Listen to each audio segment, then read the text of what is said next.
Hello mga idol! Magandang umaga sa ating lahat mga idol. Dito na naman si Inday. Nag-i-exercise bago tayo magsimula sa ating pang-araw-araw na pangkabuhayan. Ito si Inday mga idol. Mag-i-exercise tayo. Pero bago natin gagawin ang ating exercise, kailangan nakabihis tayo ng complete. Ito ang ating headband mga idol. Para pag pinapawisan tayo, hindi siya mapunta sa ating mata mga idol. O diba, mayroon din tayong wristband mga idol. Hindi yan basta lang dekorasyon mga idol. Mayroong purpose yan. Hindi na kailangan nagja-jogging tayo, bit natin ang mga tuwalya. Pahid lang sa pawis mga idol. At siyempre yung knee pad mga idol. Knee pad.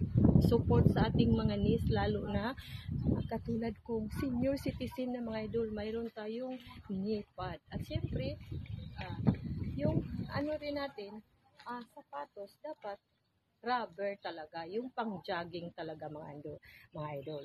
O diba? At siyempre yung outfit natin, dapat comfortable tayo mga idol. So, balikan ko kayo mamaya sa susunod na video para limitado kasi ang ating time dito sa Facebook, kaya bisitahin ang ating YouTube channel mga idol. Bye-bye!